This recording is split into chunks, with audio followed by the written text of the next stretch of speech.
you and I would sit together when the season started, and the Yankees would be playing poorly, and we'd kind of look at each other and, wonder what was going to happen with this team. I'm a little surprised they are where they are. Are you surprised?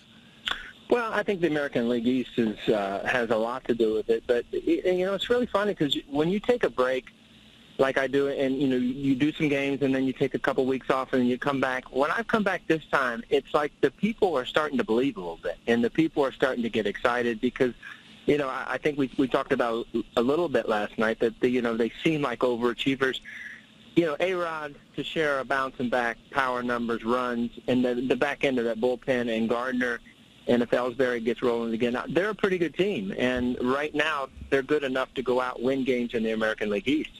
So if that's the case, if you look at this team, Paul, and you say, I'm kind of starting to believe, and the fan base is kind of starting to believe, with the trade deadline coming next Friday, wouldn't you go bring in a big piece to try and push this club over the top? I don't know if it's a big piece, but I would say I'd be surprised if they do absolutely nothing. That's just not the Yankee way. It's not Cashman's way. If you add another part of that bullpen to make it pretty much an unhittable bullpen, that even shortens the game more. There's a few positions that you could improve on. I don't know. To me, you just hope that this team stays healthy. I'm excited to see Nova pitch, Tanaka. If those guys continue to be what they should be, then, you go into the playoffs defensively pretty strong, and you have, some top-line guys to get to the bullpen, and that's what the playoffs are all about. After injuries the last 2 years, did you ever think, Paul, that you would see this version of Mark Teixeira again? Well, you know what? Defensively, he's something. Offensively, he's always had an knack to drive in runs. But, he just looks healthy. He looks happy. He's driving the ball out of the ballpark. It's instant offense, obviously. And that's the kind of the cool thing now with Ellsbury back in the lineup, and we saw it last night. In a well-pitched game, you score some runs without home runs, and then, your big guys hit some home runs over the weekend. You start winning games in different ways, and that, I think, is what is pretty exciting about this team. How huge is it to know that if we're in a 1-1 game in the seventh, we have a huge advantage? Like, every time the Yankees are in a one-run game or a tie game, going into 6th, 7th, 8th innings, it's pro-Yankees every single time. That's got to be a huge positive.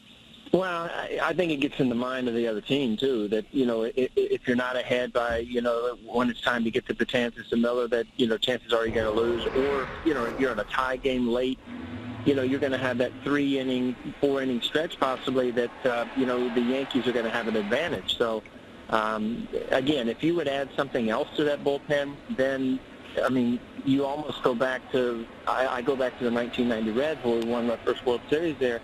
You had Myers, Dibble, and Charlton, and you get to the playoffs, and it can be a 5- and 6-inning game, and it puts a lot of pressure on the other team.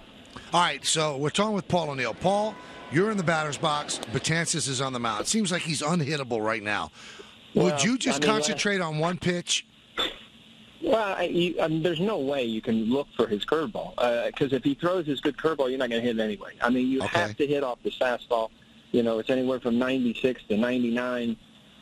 And last night was as good as I've seen him because he was ahead of everybody. And then as a hitter, you become so defensive. But, you see, bad swings from lefties as you do righties, which, tells me that you just do not pick up his curveball because his arm speed and because of his height. And, he's just he's nasty. There's no doubt about it. Where are we in your mind with CeCe? Is he a guy that's getting better as we're moving forward? Is he a guy that you look at as a 5-inning pitcher? What is he now? Yeah, I think that, he's definitely stepped away, and it's not anything against CeCe. It's the age and the amount of innings he's put. He's got a big heart. He threw the ball well over the weekend, and so, you're basically as good as your last start, which is good. So he's a guy that pitches well in the second half, and, if he could put a string of some wins together, it's only going to help this team. This is a series that a lot of people don't talk about, but you come out of this series 5, 6, 7 games up, that's a big difference. So by winning last night, there's a lot of pressure on the Orioles to try to, hold court, and they're not a good road team. So this is an opportunity for the Yankees to do some things. All right, now, the Mets just lost a very tough game this afternoon, Paul. And after the game, Terry Collins said he made a mistake. He didn't have the pitcher up at the right time. He should have had Henry Mejia in. When a team hears their manager say, I messed up, does it affect them? And you know what? You kind of, as a player, are going to look at those comments and think, is he taking this upon himself to take it away from a player?